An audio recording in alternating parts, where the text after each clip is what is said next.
মিথ্যা বলার প্রয়োজন নেই। যাও, বাইরে যাও। তোমার অভিভাবক আসুক, আমি তার সাথেই কথা বলবো। আমি তোমার অভিভাবককে জানাচ্ছি। চিত্রলেখাকে আর কিছু বলার সুযোগ দেওয়া হলো না। চিত্রলেখা বুঝতে পারলো না রঙ্গনের হোস্টেলের বাইরে দাঁড়ানোর কথা ম্যামের কানে গেল কি করে। এই কথা তো সঞ্চারী ছাড়া কেউ জানে না। তবে কি সঞ্চারী? সঞ্চারী, তুই কেন করলি এসব? রঙ্গন আসেনি রাতে, কে এসেছিল? আমি কিভাবে জানবো? তোর কোন প্রেমিক এসেছিল তুই জানিস? ছি সঞ্চারী, তুই এতটা খারাপ হতে পারিস আমি ভাবতেও পারিনি। তুই এভাবে আমাকে কেন ফাঁসালি? তো নিজেই ফাঁসলাম। অভিক এসেছিল আমাকে বার্থডে উইশ করতে। গাধার মাথায় তো বুদ্ধি নাই। দেখ, আমার নিজেকে বাঁচাতে হতো, এখন তুই কি করবি দেখ। তোকে আমি ভালো বন্ধু ভেবেছিলাম সঞ্চারী। আমি বলেছিলাম ভাবতে। চিত্রলেখা কোনো উত্তরই দিতে পারল না। এত বড় অপবাদ থেকে কিভাবে এখন নিজেকে বাঁচাবে সে?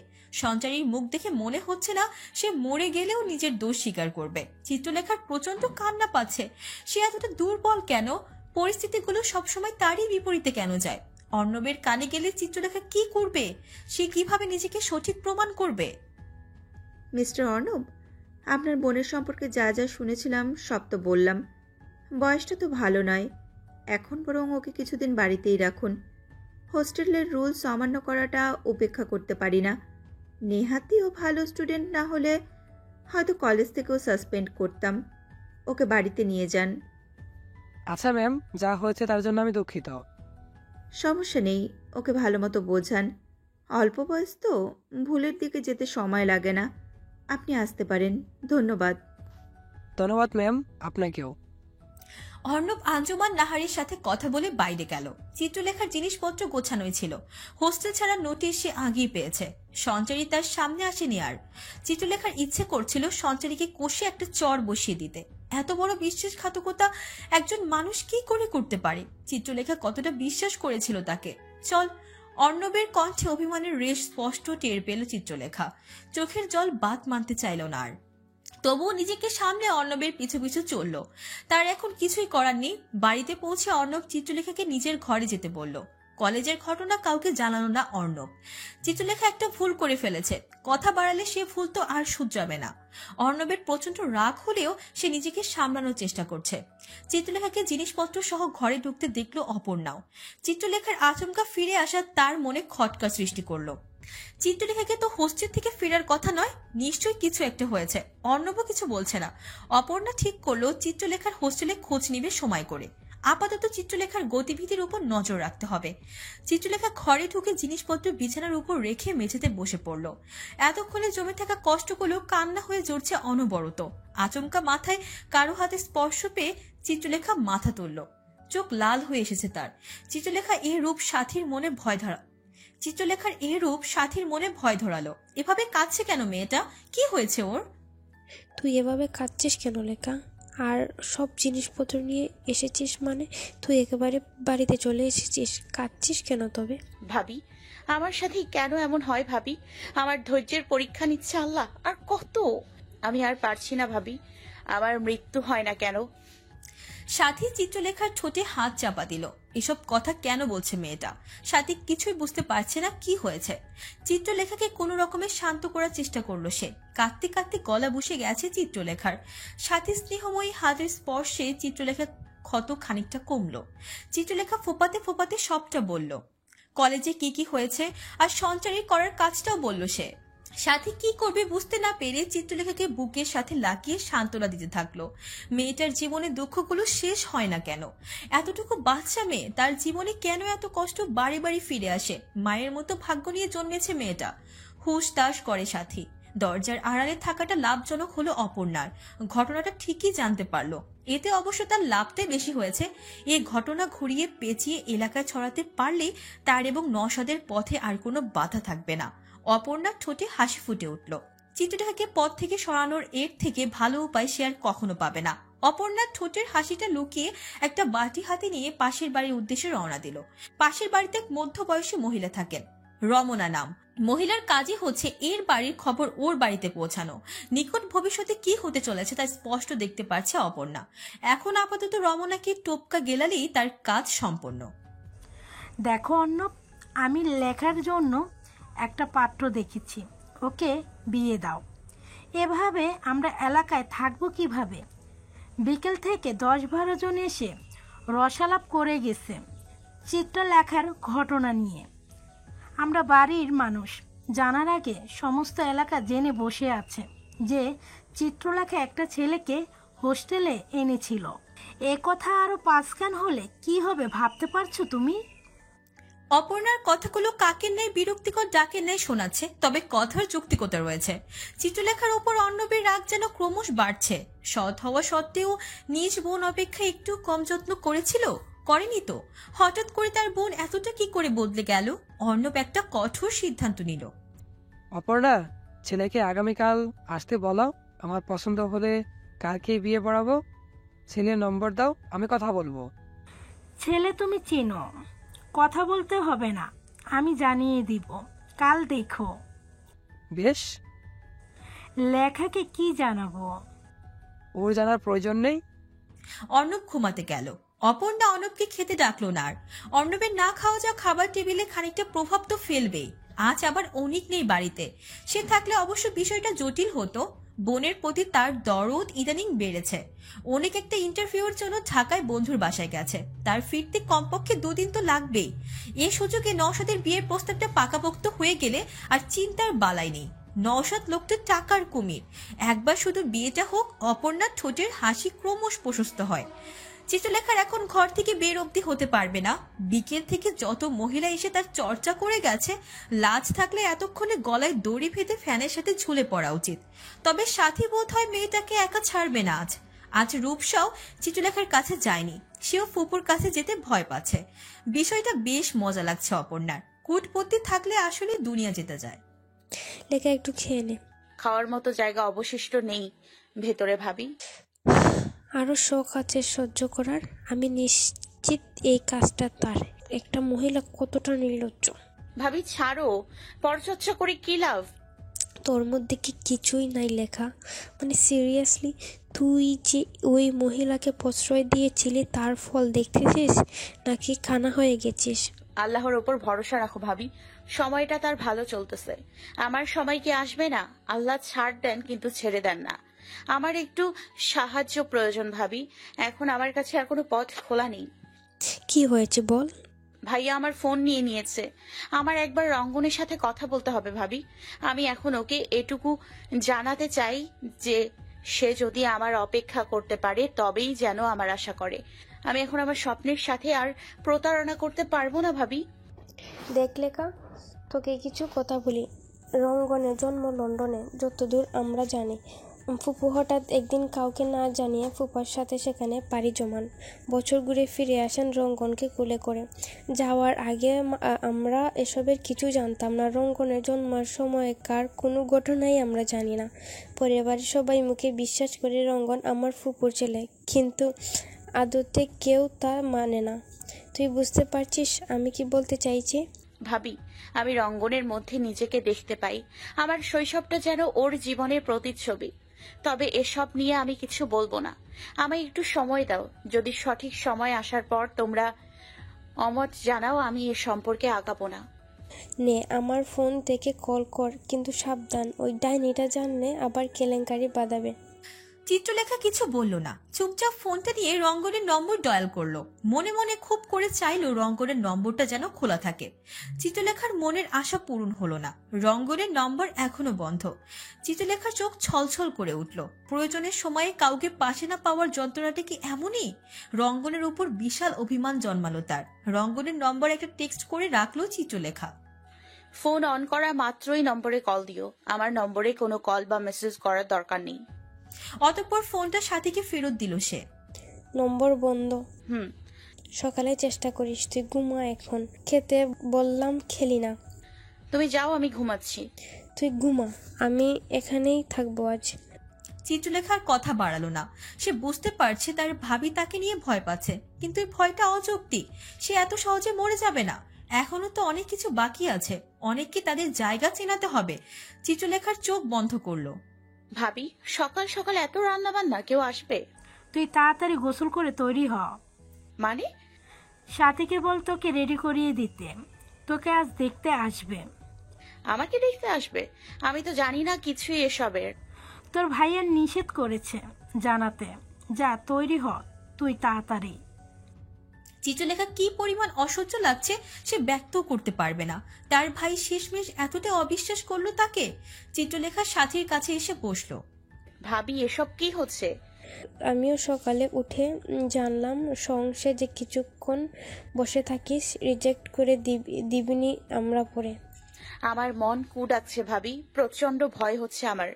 সাথে কিছু বলার আগেই তার ফোনটা বেজে উঠল। চিত্রলেখার বুক ঈষৎ কেঁপে উঠল। রঙ্গন কল করেছে, সত্যি রঙ্গন কল করেছে। চিত্রলেখা ফোন রিসিভ করে কানে ধরতে তার গলা মিউয়ে আসলো। সে যেন বাক শক্তি হারিয়ে ফেললো। রঙ্গন, কোথায় ছিলে তুমি? একটা বার আমার কল রিসিভ করে যেত না? সরি রমনা, আশ্রমে আগুন লেগেছিল গতকাল রাতে, ফোনের দিকে একদম নজর দিতে পারিনি। আশ্রমের সবাই ঠিক আছে? হ্যাঁ, কিছু জিনিসপত্রের ক্ষতি হয়েছে, এই আর কি। তুমি বলো, কোনো সমস্যা হয়েছে? আমি সবকিছু এখন বলতে পারবো না। তুমি শুধু একটা প্রশ্নের উত্তর দাও, তুমি আমার জন্য অপেক্ষা করতে পারবে? তুমি যত সময় বলবে আমি অপেক্ষা করবো রমনা। আমি সিরিয়াস রঙ্গন, হতে পারে এটাই আমাদের শেষ কথা। এরপর ঠিক কত বছর পর আমি তোমার সাথে আবার কথা বলবো তা জানা নেই। লেখা কি হয়েছে? আমি অপেক্ষা করতে রাজি আছি, কিন্তু কি হয়েছে সেটা তো বলবে। আমি জানাবো তোমাকে। এখন যে ঝামেলা দুয়ারে এসছে তাকে বিদায় করতে হবে। রাখো। চিত্রলেখা ফোন কান থেকে নামিয়ে রাখলো। সাথী চোখে মুখে চিন্তার ভাঁজ। তোর রঙ্গনকে বলে দেওয়া উচিত, আল্লাহ না করুক অন্য কারো থেকে এসব জেনে তোকে ভুল বুঝলে। আমি রঙ্গনকে বিশ্বাস করি ভাবি। সে যদি অপেক্ষা করতে পারে তবে বিশ্বাসও রাখতে পারবে। তুই তৈরি হ, ছেলে আসলো বলে এভাবে গেলে ভাইয়াও রাগ করবেন। বুঝতেই পারছিস বাড়ির যে অবস্থা। চিত্রলেখা মাথা নেড়ে সায় দিল। সাথীর মেলে রাখা শাড়িটা নিয়ে বাথরুমে ঢুকলো সে। পরিস্থিতির বিপরীতে চলার বোধ হয় কোনো সীমায় অবশিষ্ট নেই। পৃথিবী কি তার বিপরীতে ঘুরছে এখন? সবুজ বর্ণের শাড়িটা গায়ে মেলে বেরোলো চিত্রলেখা। অপর্ণা তাড়া দিচ্ছে, ছেলে নাকি আসলো বলে। চিত্রলেখা খানিকটা বিরক্ত হয়ে রান্নাঘরে ঢুকলো। অপর্ণা শকুরের মতো কণ্ঠটা তার কানে ঠোকর মারছে যেন। ভাবি, কিছু হেল্প লাগবে? হ্যাঁ, ছেলে আসবে বুঝেছিস? এই চায়ের কাপটা নিয়ে যা। ছেলে একাই আসবে, এক কাপই নিয়ে যা। আচ্ছা। চরম অনিচ্ছা থাকা সত্ত্বেও চিত্রলেখা চায়ের কাপটা নিয়ে বসার ঘরের দিকে এগোলো। শাড়ির কুচি বারবার পায়ের সাথে ধাক্কা খাচ্ছে। বাধ্য হয়ে মাথা নিচু করে হাঁটতে হচ্ছে চিত্রলেখার। বসার ঘরে আসতেই চেনা এক কণ্ঠস্বর বুক কেঁপে উঠল চিত্রলেখার। চোখ তুলে তাকিয়ে দেখলো সে নরপশুর দৃষ্টি। সাথে সাথে চিত্রলেখার হাত থেকে চায়ের কাপ মেঝেতে পড়ে মুহূর্তে চুরমার হয়ে গেল। চাচা। সাথী যেন মাথা ঘুরে উঠল। তার ছোট চাচা চিত্রলেখাকে দেখতে এসেছে। আসলে অপর্ণার কি ন্যূনতম জ্ঞান বুদ্ধি নেই? সাথীর চিত্রলেখাকে ধরে নিয়ে ঘরে নিয়ে গেল। কাচের টুকরোগুলো মেঝেতেই পড়ে রইল। নওশাদ কেবল অগ্নি দৃষ্টিতে সাথীর প্রস্থান দেখলো। অর্ণব খানিকটা বিব্রত বোধ করছে। নওশাদ দেখতে বয়স্ক মনে না হলেও বয়সটা তো তার বেশি, তাও আবার আত্মীয়তার সম্পর্ক আছে। অপর্ণা এমন প্রস্তাব কি করে আনলো ভেবে পেল না সে। ভাইয়া, আমার কথা আছে তোমার সাথে। কথাটুকু বলে চিত্রলেখা আবারও ঘরের ভিতরে চলে গেল। অর্ণব মাত্র উঠেছে ঘরে যাওয়ার জন্য, নওশাদ তাকে আটকালো। আপনার সাথে কিছু কথা বলে রাখি, যদিও সম্পর্কটা বেমানান ঠেকবে, তাও তাই ডাকলাম। চিত্রলেখা আপনাকে কিছু বলার জন্য ডেকেছে। সে কি বলবে আমি জানি। চিত্রলেখা একটা ছেলেকে ভালোবাসে। ছেলেটা কে জানেন? রঙ্গন আহমেদ, আমার ভাগ্নে। চিত্রলেখাকে পছন্দ করার কথা বলেছিলাম বলে সে আমায় মেরে হাসপাতালে পাঠিয়েছিল। ছেলেটার আচরণের কথা আমি না বলি, শুধু এটা জেনে রাখুন, সে আমাদের আপন কেউ না। এখন একজন জন্ম পরিচয়হীন ছেলের আচরণ কেমন হবে তা আপনার অজানা নয়। এ বিয়ে আটকাতে চিত্রলেখা হয়তো আমার নামে অনেক নোংরা কথাই বলতে পারে, তবে আমি রাজনীতিতে থাকলেও নিতান্তই সহজ সরল মানুষ। শত্রুর অভাব নেই, তা তো জানেন। কয়েকদিন আগে আমাকে মিথ্যা অপবাদ দেওয়া হয়েছে। চিত্রলেখা সেরকম কোনো মিথ্যেরই আশ্রয় নেবে। আমি তাকে পছন্দ করে ফেলেছিলাম, বিধায় প্রস্তাব এনেছি। আপনি চাইলেই আমাকে না করে দিতে পারেন, আমার আপত্তি নেই। আপনি বসুন, আমি লেখার সাথে কথা বলে আসছি। যেহেতু আপনি একা এসেছেন, আজকে বোধহয় কথা না বাড়ানোই ভালো। আপনি খাবার খান, আমি আসছি একটু পর। অর্ণব ঘরে প্রবেশ করতেই সাথে বেরিয়ে গেল। অর্ণব চিত্রলেখার মুখোমুখি দাঁড়ালো। চিত্রলেখার ভয় ক্রমশ বাড়ছে। লোকটার চেহারা দেখলেও তার গা গুলিয়ে আসে। তার ওই নোংরা চাহনি আবারও মনে ভেসে ওঠে চিত্রলেখার। বল, কি বলবি? ভাইয়া, তুমি ওই লোকটার সাথে আমার বিয়ের কথা ভাবছো? দেখতে এসেছি, বিয়ে হয়ে যায়নি। তাছাড়া বয়স একটু বেশি ছাড়া আর কি বা দোষ আছে ওনার? তোকে পছন্দ করে বলেই প্রস্তাব দিতে এসেছে। ভাইয়া, ওই লোকটা। চিত্রলেখার শ্বাসকষ্ট অনুভব হচ্ছে। চেয়েও যেন কথাগুলো বলতে পারছে না সে। অর্ণবের সাথে দূরত্বটা যেন কদিনে কয়েক গুণ বেড়ে গেছে। তুই বলবি কিছু? এভাবে চলে আসাটা মোটেও ভালো দেখায় না। ভাইয়া, ওই লোকটা আমার সাথে খারাপ ব্যবহার করেছে, আমার দিকে নোংরা। তুই রঙ্গনের কথায় এইসব অপবাদ দিচ্ছিস ওনার নামে? তো লজ্জা করে না? লোকটা তো বয়সে বড় তোর। এত নোংরা চিন্তা কি করে করতে পারিস তুই? রঙ্গনের উপর খুব টান। ওই ছেলেটার যে জন্ম পরিচয়হীন তা নিশ্চয়ই বলেছে। সে তোকে বলেনি? চিত্রলেখা চুপ হয়ে গেল। নওশাদ লোকটা নিম্নমানের তা সে জানতো, কিন্তু এতটা নিচু তা সে বুঝতে পারেনি। নিজের স্বার্থে নিজের বোন কিংবা ভাগ্নে কাউকে পরোয়া করলো না সে। চুপ করে আছিস কেন লেখা? তুই ভাবলি বা কি করে ওইরকম ছেলেকে আমি মানব? টাকা থাকলে সব হয় না লেখা। তোর যেন ভালো হবে ওই ছেলে কথা বাবা বাদ দে। আশফিনা আহমদকে তুই ভালো মতোই চিনিস। ওই মহিলা তোকে কোনোদিন সুখে থাকতে দিবে? নওশাদের সাথেই তোর বিয়েটা করতে হবে এমন কথা নেই। তবে রঙ্গনের চিন্তা বাদ দে। অর্ণব চিত্রলেখার কথার অপেক্ষা করলো না, ঘর থেকে চুপচাপ বেরিয়ে গেল। চিত্রলেখা স্তব্ধ হয়ে বসে রইল। আসলে হচ্ছেটা কি তার সাথে? তার জীবন নিয়ে কি সিনেমা চলছে? যে যা পারছে করেই যাচ্ছে তার সাথে। এবার সিদ্ধান্তটা নিতেই হবে তার। ভালো থাকার অভিনয় অনেক করেছে, এবার ভালো থাকার সিদ্ধান্তটা নিতে হবে। লেখা, তোর কি উচিত না রঙ্গনকে সবকিছু জানিয়ে দেওয়া? রঙ্গন যখন সব জানতে পারবে তখন সে এটাও জানবে যে সে আশফিনা আন্টির আসল ছেলে নয়। এর সত্যটা আন্টি লুকিয়ে রেখেছে এত বছর ধরে। আমার কারণে রঙ্গন নিজের অস্তিত্ব নিয়ে সংকটে পড়ুক, তা আমি চাই না ভাবি। তো এখন কি করবি? অনেকের সাথেও যোগাযোগ করতে পারছি না। ফোনটা যে কি করেছে, কোন বন্ধুর ওখানে উঠেছে তাও বলেনি। অর্ণব ভাইয়ের কথাবার্তাও কেমন জানি ঠেকছে। লেখা, তুই আদৌ ভেবেছিস কি করবি? ঘুমাবো। চিত্রলেখা আর কোনো কথা না বাড়িয়ে বিছানায় শুয়ে পড়লো। সাথে কথা বাড়ালো না। দুপুরের পর থেকে চিত্রলেখা এমন করছে। অপর্ণা বেশ খুশি। অর্ণবের হাবভাব বোঝা যাচ্ছে না। সাথে কি করবে বুঝে উঠতে পারলো না। ফোন হাতে নিয়ে রঙ্গনকে কল করবে কি করবে না ভেবে দ্বিধাদ্বন্দ্বে পড়লো। চিত্রলেখা মেয়েটার জীবনের দুঃখ এত বেশি কেন ভেবে পায় না সাথী। বাবা থাকা সত্ত্বেও বাবার আদর পায়নি।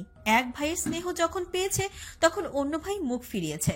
একসাথে সুখ কখনো ধরা দেয়নি মেয়েটাকে। দীর্ঘশ্বাস ফেললো সাথী। সেও একটা সিদ্ধান্ত নিয়ে ফেলেছে। সকাল সকাল অর্ণব তৈরি হচ্ছে। বন্ধুর সাথে দেখা করতে যাবে সে। ইনভেস্টমেন্ট নিয়ে গুরুত্বপূর্ণ আলোচনা আছে। চিত্রলেখা ঘর থেকে বেরোয়নি। অর্ণবও কথা বাড়ায়নি। নওশাদের সাথে চিত্রলেখার বয়সের গ্যাপটা সেও বুঝতে পেরেছে। জেনে শুনে এমন ছেলের হাতে তো আর মেয়ে দেওয়া যায় না। তাছাড়া সম্পর্কটা গোলমেলে হয়ে যায়। ভাবির চাচা হবে কিনা দুলা ভাই বলতে অন্যরকম শোনায়। এসব নিয়ে আপাতত ভাবতেই চাইছে না অর্ণব। চিত্রলেখাকে খানিকটা ভয় দেখাতে চেয়েছিল যে মেয়েটা ভালোবাসার মায়াজাল থেকে সরে আসে। জীবনের অন্যতম 2টা বছরের মূল্য যেন বুঝতে শিখে। চিত্রলেখার বিয়ের আলাপ করে রঙ্গনের কথাটা জানতে পেরেছে সে। এতে অবশ্য সুবিধাই হলো, রঙ্গনের থেকে চিত্রলেখাকে যতটা পারা যায় দূরে রাখতে হবে। এসবের ভাবনার মাঝে কলিং বেল বেজে উঠল।